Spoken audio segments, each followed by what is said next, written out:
Talk about a crusher. Yes! Oh! Are you kidding me? And gone!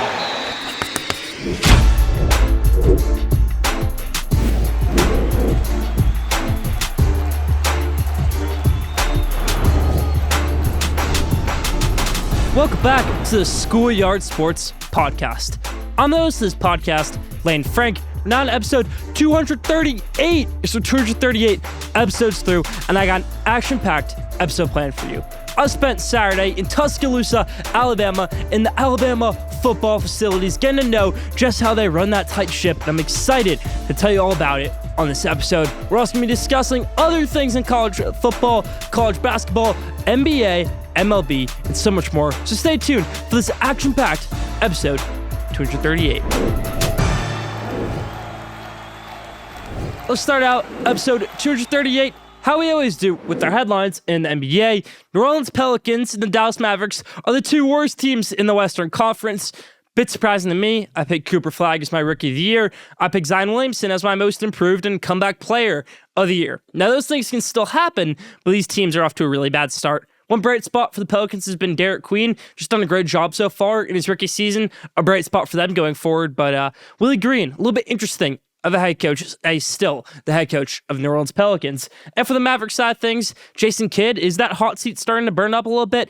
I think so in Dallas, and especially for their GM, Nico Harrison. Now, in the Eastern Conference, the Indiana Pacers, who finished second in the NBA last season, losing in Game 7 of the NBA Finals, are 1-9. Now, I know that Tyrese Haliburton has torn his ACL, and he's the heart and soul of this team, but there's not scrubs out there. Obi Toppin's injured, but there's still good players on this team, so I'm surprised that Pascal Siakam, Andrew Nembhard, TJ McConnell can't string things together because they only have one win so far on the year at 1-9 time of this recording. Bit surprising to me.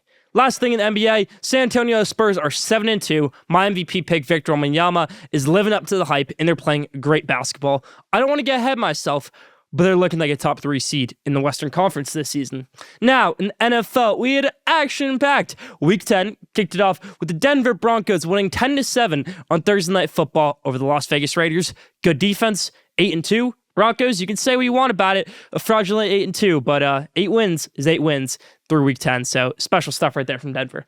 Indianapolis Colts, they struggled last week against Pittsburgh. They bounced back this week against Atlanta. It was looking tough there for a minute, but they got things going, and they got the win over Atlanta. Jonathan Taylor really helping out my fantasy team, getting me 50-plus points. Daniel Jones' company keeping things rolling, keeping his MVP candidacy on go. The Giants fired head coach Brian Daboll today. I'm happy about it as a Giants fan, but it's also a little bit upsetting at the same time because you know he was good for Jackson Dart's development. You know Jackson Dart liked being in that system. You know he was doing well, and Brian Daboll was a big part of that. You also know Brian Daboll probably shouldn't have coached this team this year. You know how bad they were the 2 years before, after the championship, almost championship year, the year before, 2 years before, when you make it to the divisional round after winning a playoff game with Daniel Jones.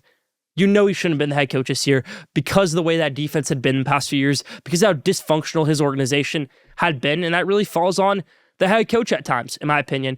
And when you have to start fresh with a rookie quarterback, that's okay. But when you have a rookie quarterback and you have to start fresh in their second year, I don't know how good that is for development. Giants are going to need to find somebody good for Jackson Dart, because Brian Daboll is good for Jackson Dart. It just wasn't good for the rest of the team. Brian Daboll out in New York. Miami Dolphins are fighting to keep their head coach's job, Mike McDaniel. They got a great win on Sunday, knocking out a lot of people's survivor picks, beating down on the Buffalo Bills. Biggest upset of the week, Dolphins over the Bills. Now the Ravens on a 3-game winning streak with Lamar Jackson back and healthy. They beat the Minnesota Vikings this week. It's good for the NFL when Lamar is good and he's healthy and the Ravens are playing good football. That defense really stepped up this week. Zachary Orr, defense coordinator, he's been struggling as of late for Baltimore. They had a great game plan. They shut down J.J. McCarthy. They shut down Aaron Jones. And then most importantly, shut down Justin Jefferson. Now the New York Jets got another win on Sunday, 2 in a row. What if they go 10-7? What if they win out? Just saying. Jets, nice win Sunday. Aaron Glenn wants to fight for a second season in the NFL. Now, the New England Patriots are 8-2, everybody, and Drake May is the leading candidate for MVP. He's been incredible. Mike Vrabel has his offense going all year. This defense is great. They had a week 1 loss to Las Vegas. It seems like they beat Las Vegas by 50 with the way they're playing right now. Impressive stuff from New England. Now, New Orleans Saints got their first win in a long time. Tyler Shugg gets his first career NFL win, starting quarterback over the Carolina Panthers. And it's tough for the Panthers because they were playing good football, and then you lose.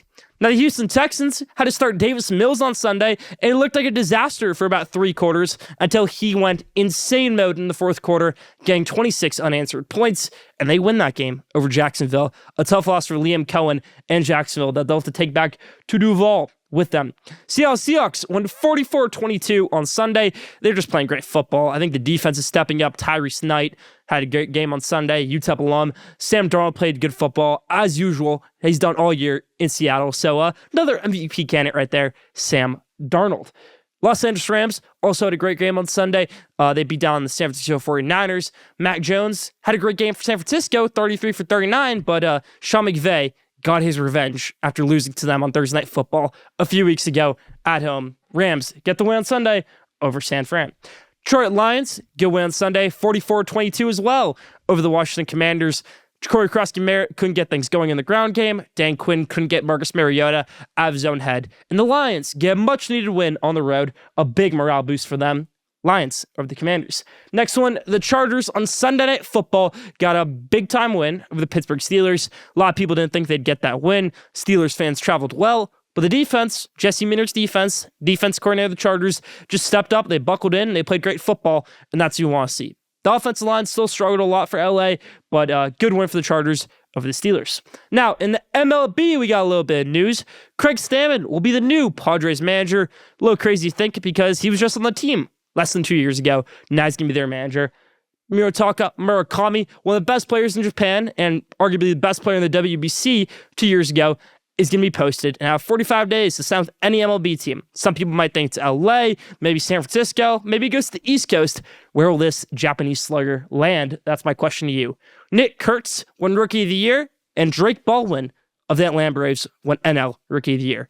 That's about it for our headlines. We got a bunch to go through in sports. We got a lot to go over the rest of episode 238. Stay tuned.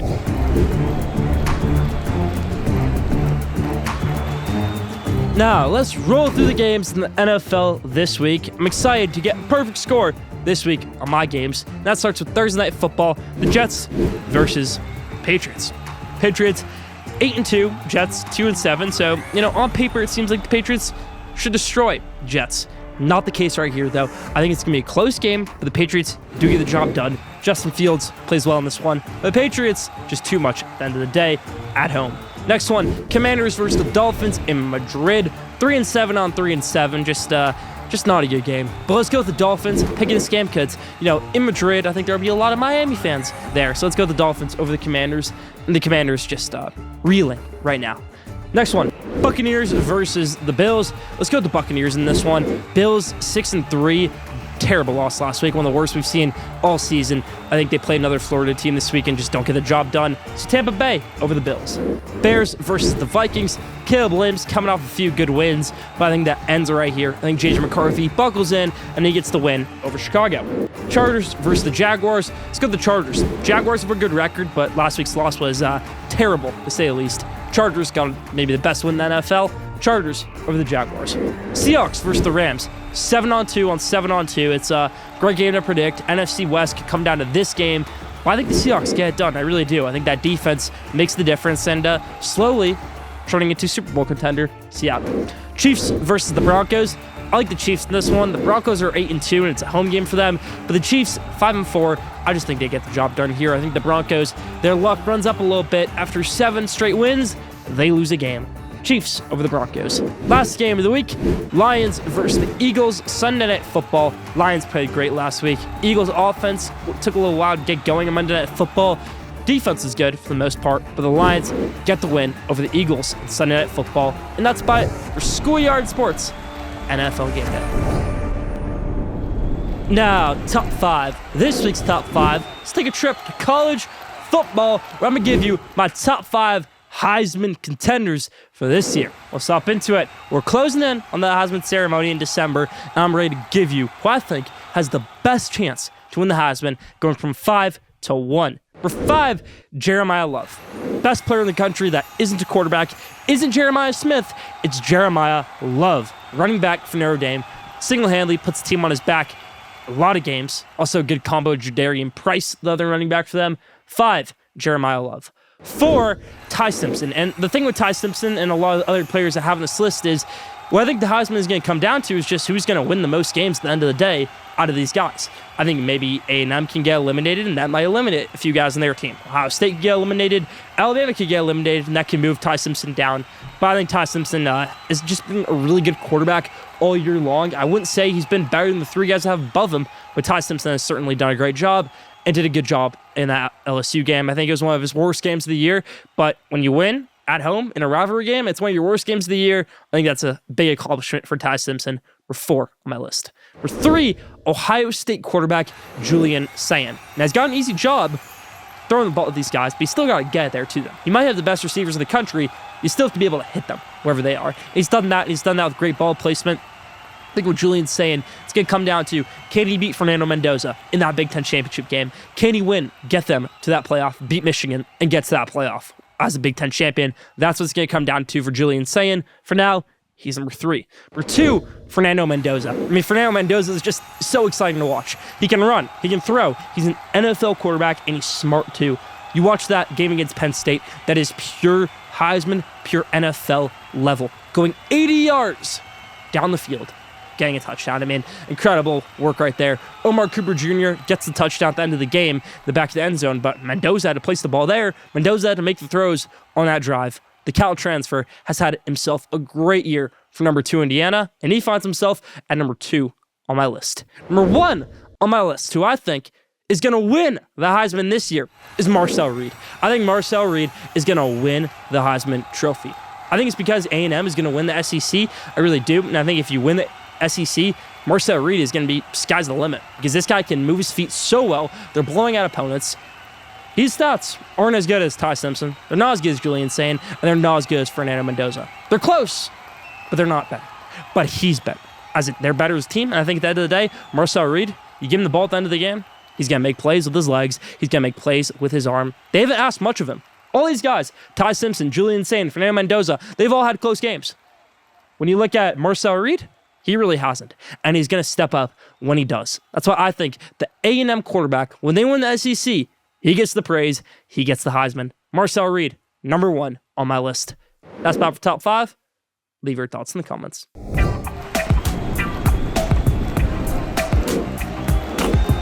Ooh, I'm excited about this. Did you know? Because it's a good one.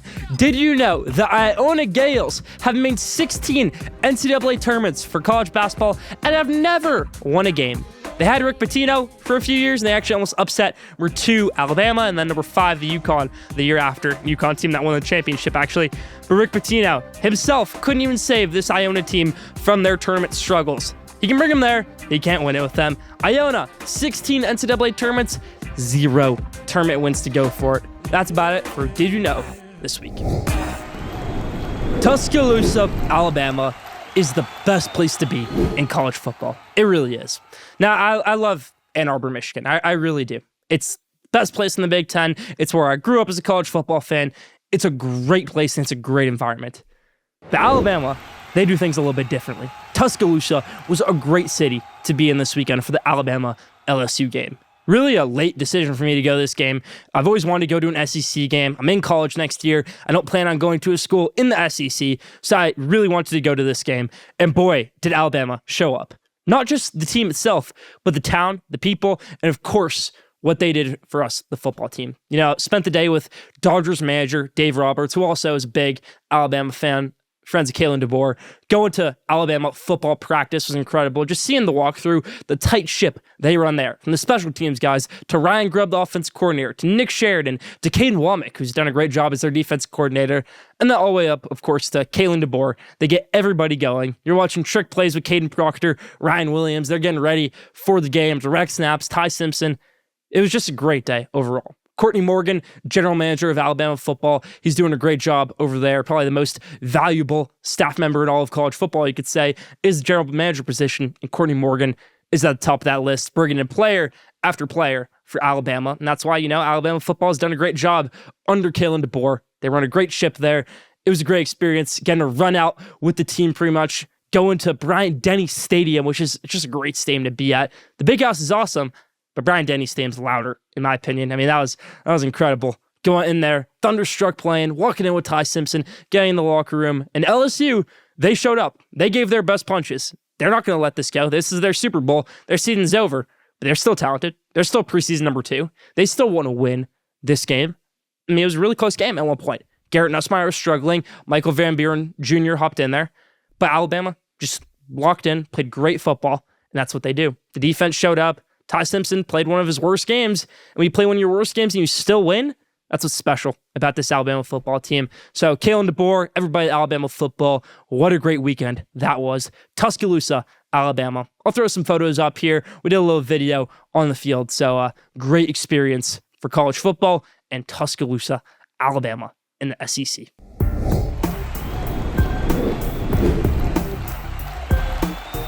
DePaul will be a better basketball program than Indiana in the next 5 years.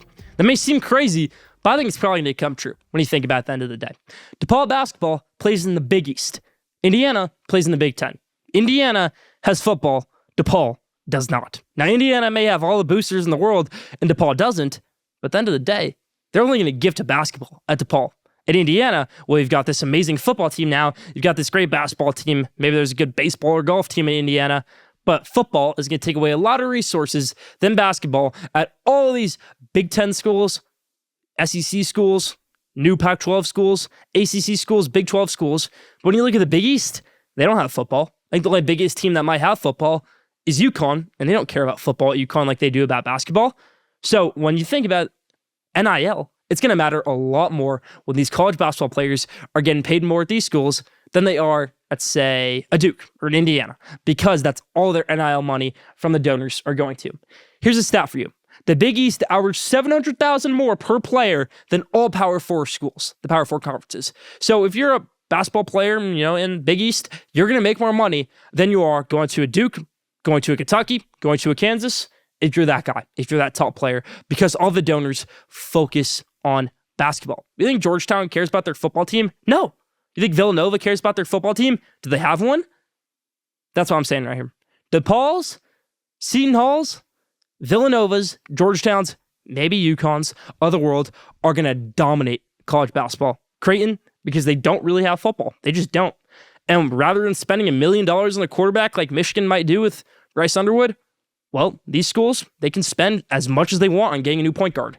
KJ Lewis, perfect example, goes to Georgetown this year, probably wasn't getting enough money at Arizona. They're spending their money on Noah Fafita, Arizona quarterback. Well, why not go to Georgetown? I'm going to be their top athlete now and get NIL money and help that team out. Rather than spending $500,000 on a receiver and running back, let's go get our small forward, power forward, and center for $500,000. Let's do it.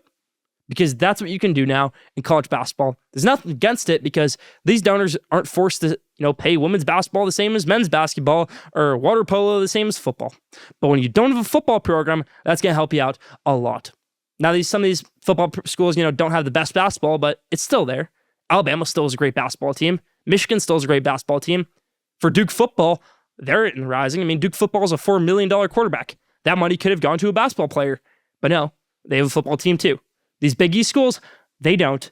That's why they're going to take that advantage in the next few years. I know some other people are talking about this. Big East will take over the college basketball landscape. Mark my words. College football showcase, everybody. You know how we roll. Top 25, then our 6 hot takes of the week. Now, I must say, 5 for 6 in the hot takes last week. If you're a betting man, which I'm not, I would listen to these picks and listen to this top 25. Starting out, 25, Tulane. Great win over Memphis last week. They creep in here. 24, Tennessee. 23, North Texas. 22, South Florida. 21, Pittsburgh. Big showdown this week against Notre Dame. 20, Louisville. Just a bad loss last week. Might throw them out of playoff contention. But I picked it. I picked Cal over Louisville. And what happened? That happened. 19, Virginia. Bad loss against Wake Forest, but still in the hunt. 18, Michigan. Bye week. 17, Miami. Still in the hunt. 16, Utah. 15, USC. A great win on Friday over Northwestern. A gritty Big Ten win. 14, Georgia Tech. 13, Vanderbilt. Good win over Auburn in overtime. 12, Oklahoma. 11, Texas. 10, BYU. 9, Notre Dame. 8, Texas Tech. Texas Tech, I mean, they really are impressing me with the way they play defense, the way they play offense. They have a bad loss to Arizona State, but I mean, they're a great football team. Great win over BYU. 7, Oregon. I picked Oregon to lose against Iowa, and they were about this close to losing that game. But great teams find a way to win. Atticus Sappington gets them the win, a game-winning field goal in Iowa City. 6, Ole Miss. 5, Georgia, head-to-head. 4, Alabama. Alabama, I think, stays at number 4 because I don't think they can run the ball that well. I know I just hyped up Alabama so much, and I had the best time there, but I just still think Texas A&M is going to shut down that running game, which doesn't work in the first place with Jam Miller. Offensive line can block really well. Passing game, I don't know how well they can do in the running game. Caden Proctor, Parker Brailsford, I think they struggle blocking in that run game for the Alabama running backs, and Jam Miller just can't find spaces, but they're still a great team. So they're at number 4. A&M is at number 3. Indiana is at number 2. And Ohio State stays at number 1. And that's about it for the top 25.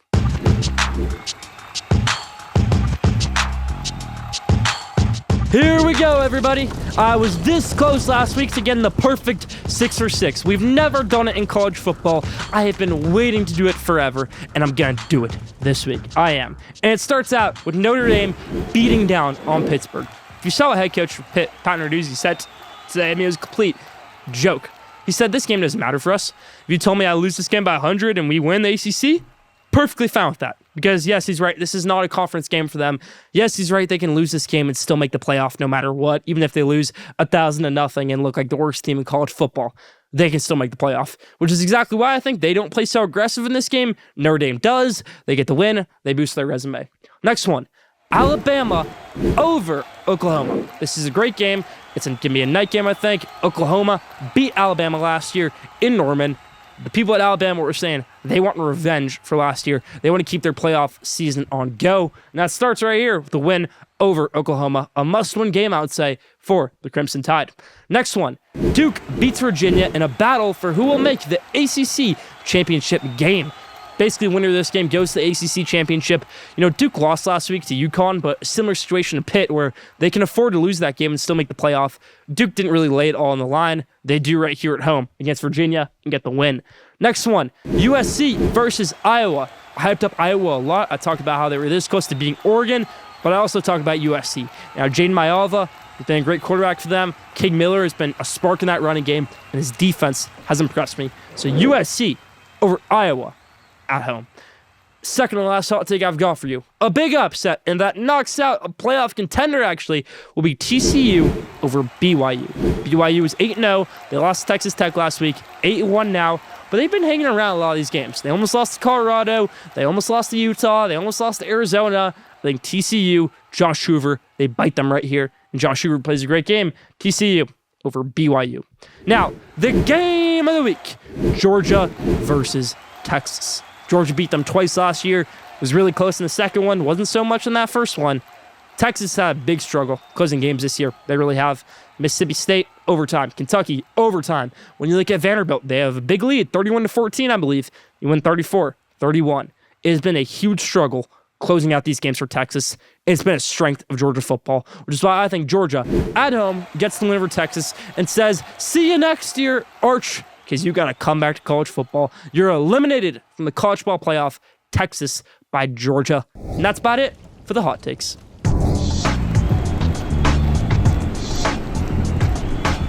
Now, the best for last question of the day. This week's question of the day is, who has been the biggest letdown so far in the NBA? Leave your answer in the comments. That's about for question of the day this week. That's about for Schoolyard Sports Lane Frank, episode 238. Thank you for tuning in. Follow Schoolyard Sports on Instagram at Schoolyard Sports, on X at Schoolyard Sports, on TikTok at Schoolyard Sports, and don't forget to subscribe, rate, and review for the best sports content in the world. Be back here next week, episode 239. Stay tuned.